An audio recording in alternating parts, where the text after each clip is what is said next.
ऐसा होता जहां वो भगवान की सेवा के लिए उठ। इस बार का नहीं महाराज, आप बड़े नहीं बनोगे, बड़े हम बनेंगे और अपनी मन की बात करेंगे।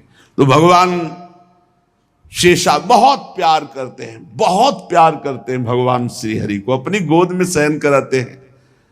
गौर वर्ण के ये गौर श्याम जोड़ी ही है। शेष सैया पे हैं तो कर्पूर की तरह गोरे हैं शेष भगवान, कोई काले नहीं है। और श्याम वर्ण के भगवान उन पे शयन करते हैं। जब अवतार लेते हैं तो गौर श्याम जोड़ी ही रहती है। अगर बड़े भाई के रूप में होते तो राम जी को रोक देते, वनवास नहीं जाने देते, पर बड़े राम जी थे। इस बार बड़े भाई बन के आए, अपने प्रभु को सुख प्रदान करने के लिए आज्ञा करूंगा। नहीं, ऐसा नहीं तो मानना पड़ेगा आज्ञा।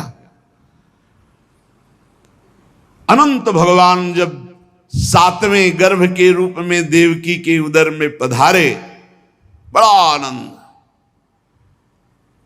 पर देवकी जी को लगा कि कंस इसे भी मार डालेगा, इसलिए वो रुदन करने लगी।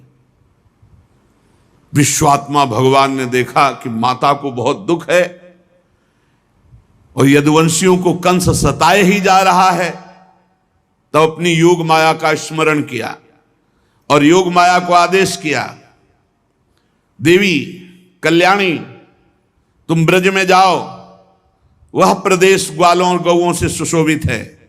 वहां नंद बाबा के गोकुल में वसुदेव जी की पत्नी रोहिणी गुप्त रूप से निवास कर रही। उनकी और भी पत्नियां कंस के डर से गुप्त स्थानों में रह रही। इस समय मेरा महान अंश, जिसे अनंत शेष जी कहते हैं, देवकी के उदर में गर्भ रूप से विराजमान है। तुम जाओ वहां से उस गर्भ को रोहिणी के उदर में रखो। मैं स्वयं आ रहा हूं, अब विलंब सा नहीं जा रहा, अब विलंब नहीं सहा जा रहा।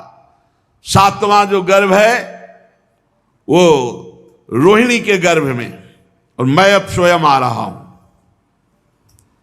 अब मैं समस्त ज्ञान बल आदि अंशों के साथ देवकी का पुत्र बनूंगा, और नंद बाबा की पत्नी यशोदा के गर्भ से तुम प्रकट हो। योग माया को आदेश किया, तुम समस्त कामनाओं को पूर्ण करने में समर्थ हो, वरदान देने में समर्थ होगी। मनुष्य तुम्हें अपनी समस्त अभिलाषाओं की पूर्ण करने वाली जानकर धूप दीप नैवेद्य अन्य प्रकार की सामग्रियों से तुम्हारी पूजा करेंगे। पृथ्वी में तुम्हारे नाम होंगे, दुर्गा, भद्रकाली, विजया, वैष्णवी, कुमुदा, चंडिका, कृष्णा, माधवी, कन्या, माया।